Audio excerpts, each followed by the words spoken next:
कृष्णा, कैसे हैं आप सब। मेरे YouTube चैनल में आपका स्वागत है। अष्टम स्कंद 10वां अध्याय देवासुर संग्राम। श्री सुखदेव जी कहते हैं, परीक्षित, यज्ञ दानवों और दैत्यों ने बड़ी सावधानी से समुद्र मंथन की चेष्टा की थी, फिर भी भगवान से विमुख होने के कारण उन्हें अमृत की प्राप्ति नहीं हुई।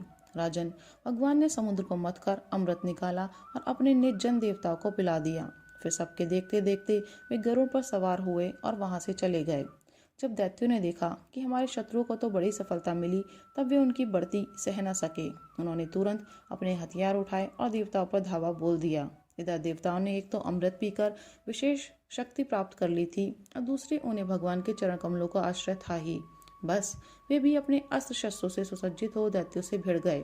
परीक्षित, क्षीर सागर के तट पर बड़ा ही रोमांचकारी और अत्यंत भयंकर संग्राम हुआ। देवता और दैत्यों की वह घमासान लड़ाई ही देवासुर संग्राम के नाम से कही जाती है। दोनों ही एक दूसरे के प्रबल शत्रु हो रहे थे। दोनों ही क्रोध से भरे हुए थे। एक दूसरे को आमने सामने पाकर तलवार, बाण और अन्य अनेकानेक अस्त्र शस्त्रों से परस्पर चोट पहुंचाने लगे। उस समय लड़ाई में शंख, तुरही, मृदंग, नगारे और डमरू जैसे बड़े जोर से बजने लगे। हाथियों की चिंगाड़, घोड़ों की हिनहिनाहट, रथों की घरघराहट और पैदल सेना की चिल्लाहट से बड़ा कोलाहल मच गया। रणभूमि में रथियों के साथ रथी, पैदल के साथ पैदल, घुड़सवारों के साथ घुड़सवार एवं हाथी वालों के साथ हाथी वाले भिड़ गए। उनमें से कोई कोई वीर ऊंटों पर, हाथियों पर और गधों पर चढ़कर लड़ रहे थे, तो कोई कोई गौर मृग, भालू, बाघ और सिंहों पर। कोई कोई सैनिक गिद्ध, कंक, बगुले, बाज और भास पक्षियों पर चढ़े हुए थे, तो बहुत से तिमिंगिल, मच्छ, शरभ, भैंसे, गैंडे, बैल, नीलगाय और जंगली सांडों पर सवार थे। किसी किसी ने सियारिन, चूहे, गिरगिट और खरहों पर ही सवारी कर ली थी, तो बहुत से मनुष्य, बकरे, कृष्ण सागर, मृग, हंस और सुअरों पर चढ़े थे। इस प्रकार जल, स्थल एवं आकाश में रहने वाले तथा देखने में भयंकर शरीर वाले बहुत से प्राणियों पर चढ़कर कई दैत्य दोनों सेनाओं में आगे आगे घुस गए।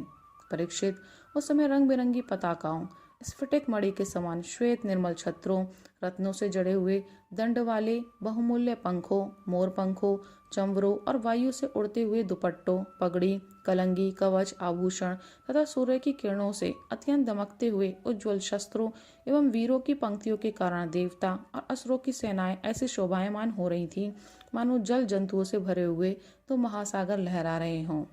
परीक्षित, रणभूमि में दैत्यों के सेनापति विरोचन पुत्र बलि मैदानव के बनाए हुए वहायस नामक विमान पर सवार हुए।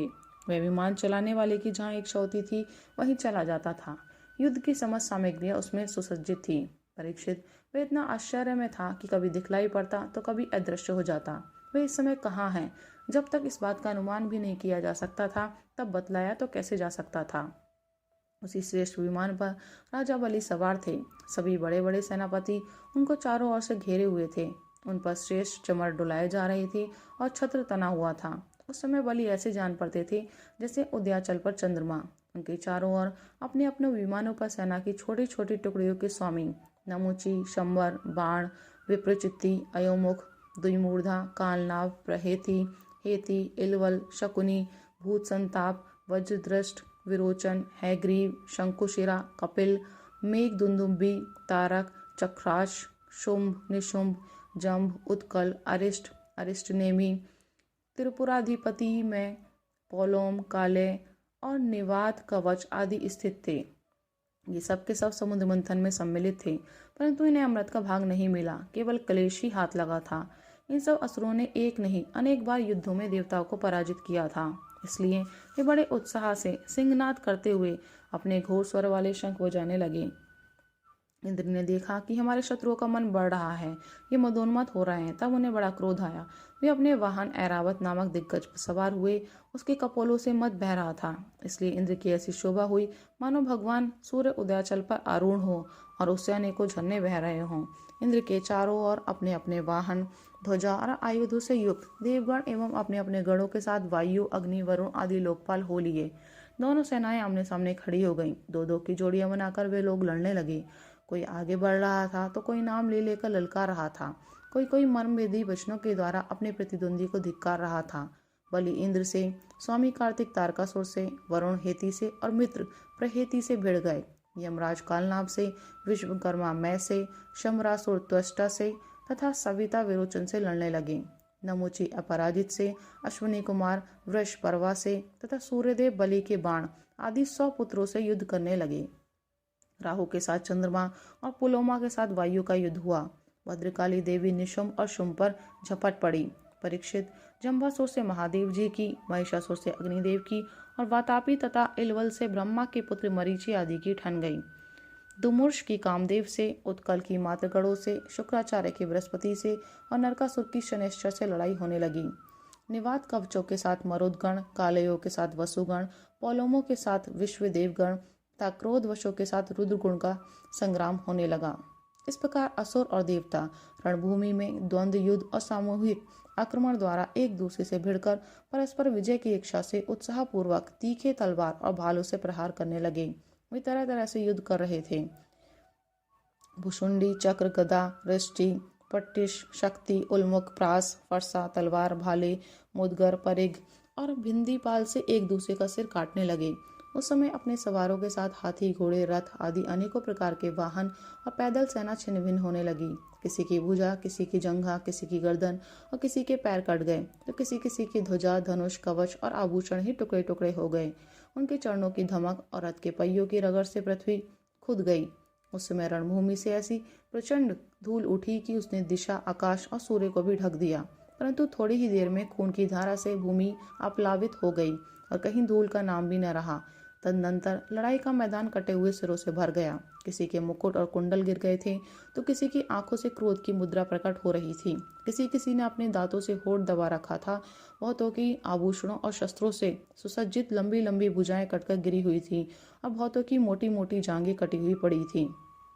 इस प्रकार वह रणभूमि बड़ी भीषण दिख रही थी। तब वहां बहुत से धड़ अपने कटकर गिरे हुए सिरों के नेत्रों से देखकर हाथों में हथियार उठा वीरों की ओर दौड़ने और उछलने लगे। राजा बलि ने 10 बाण इंद्र पर, 3 उनके वाहन ऐरावत पर, 4 ऐरावत के 4 चरण रक्षकों पर और 1 मुख्य महावत पर, इस प्रकार कुल 18 बाण छोड़े। इंद्र ने देखा कि बलि के बाण तो हमें घायल करना ही चाहते हैं। तब उन्होंने बड़ी फुर्ती से उतने ही तीखे भल नामक बाणों से उनको वहां तक पहुंचने के पहले ही हंसते हंसते काट डाला। इंद्र की यह प्रशंसनीय फुर्ती देखकर राजा बलि और भी चिढ़ गए। उन्होंने एक बहुत बड़ी शक्ति जो बड़े भारी लू के समान जल रही थी उठाई, किंतु अभी वह उनके हाथ में ही थी, छूटने नहीं पाई थी कि इंद्र ने उसे भी काट डाला। इसके बाद बलि ने एक के पीछे एक क्रमशः शूल, प्रास, तोमर और शक्ति उठाई, परंतु वे जो शस्त्र हाथ में उठाते इंद्र उन्हें टुकड़े टुकड़े कर डालते। इस हस्त लाघव से इंद्र का ऐश्वर्य और भी चमक उठा। परीक्षित, अब इंद्र की फुर्ती से घबराकर पहले तो बलि अंतर्धान हो गए। फिर उन्होंने आसुरी माया की सृष्टि की। तुरंत ही देवताओं की सेना के ऊपर एक पर्वत प्रकट हुआ। उस पर्वत से दावाग्नि से जलते हुए वृक्ष और टांकी जैसी तीखी धार वाले शिखरों के साथ नुकीली शिलाएं गिरने लगी। इससे देवताओं की सेना चकनाचूर होने लगी। तत्पश्चात बड़े बड़े सांप, दंतशूक, बिच्छू और अन्य विषैले जीव उछल उछल कर काटने और डंक मारने लगे। सिंह, बाघ और सुअर देव सेना के बड़े बड़े हाथियों को फाड़ने लगे। परीक्षित, हाथों में शूल लिए मारो काटो, इस प्रकार चिल्लाती हुई सैकड़ों नंग धड़ंग राक्षसियां और राक्षस भी वहां प्रकट हो गए। कुछ ही क्षण बाद आकाश में बादलों की घनघोर घटाएं मंडराने लगी। उनके आपस में टकराने से बड़ी गहरी और कठोर गर्जना होने लगी। बिजलियां चमकने लगी और आंधी के झकझोरने से बादल अंगारों की वर्षा करने लगे। दैत्यराज बलि ने प्रलय की अग्नि के समान बड़ी भयानक आग की सृष्टि की। वह बात की बात में वायु की सहायता से देव सेना को जलाने लगी।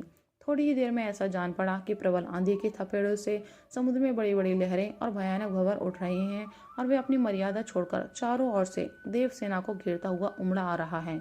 इस प्रकार जब उन भयानक असुरों ने बहुत बड़ी माया की सृष्टि की और स्वयं अपनी माया के प्रभाव से छिप रहे, न दिखने के कारण उन पर प्रहार भी नहीं किया जा सकता था, तब देवताओं के सैनिक बहुत दुखी हो गए। परीक्षित, इंद्र आदि देवताओं ने उनकी माया का प्रतिकार करने के लिए बहुत कुछ सोचा विचारा, परंतु उन्हें कुछ न सूझा। तब उन्होंने विश्व के जीवनदाता भगवान का ध्यान किया और ध्यान करते ही वे वहीं प्रकट हो गए। बड़ी ही सुंदर झांकी थी। गरुड़ के कंधे पर उनके चरण कमल विराजमान थे। नवीन कमल के समान बड़े ही कोमल नेत्र थे। पीताम्बर धारण किए हुए थे। 8 भुजाओं में 8 आयुध, गले में कौस्तुभमणि, मस्तक पर अमूल्य मुकुट एवं कानों में कुंडल झलमला रहे थे। देवताओं ने अपने नेत्रों से भगवान की इस छवि का दर्शन किया। परम पुरुष परमात्मा के प्रकट होते ही उनके प्रभाव से असुरों की वह कपट भरी माया विलीन हो गई। ठीक वैसे ही जैसे जग जाने पर स्वप्न की वस्तु का पता नहीं चलता, ठीक ही है, भगवान की स्मृति समस्त विपत्तियों से मुक्त कर देती है। इसके बाद कालनेमी दैत्य ने देखा कि लड़ाई के मैदान में गरुण वाहन भगवान आ गए हैं। तब उसने अपने सिंह पर बैठे ही बैठे बड़े वेग से उनके ऊपर एक त्रिशूल चलाया। वह गरुण के सिर पर लगने वाला ही था कि खेल खेल में भगवान ने उसे पकड़ लिया और उसी त्रिशूल के उसके चलाने वाले कालनेमी दैत्य तथा उसके वाहन को मार डाला। माली और सुमाली दो दैत्य बड़े बलवान थे। भगवान ने युद्ध में अपने चक्र से उनके सिर भी काट डाले और वे निर्जीव होकर गिर पड़े। तदनंतर माल्यवान ने अपनी प्रचंड गदा से गरुण पर बड़े वेग के साथ प्रहार किया, परंतु गर्जना करते हुए माल्यवान के प्रहार करते न करते ही भगवान ने चक्र से उसके सिर को भी धड़ से अलग कर दिया। राधे राधे।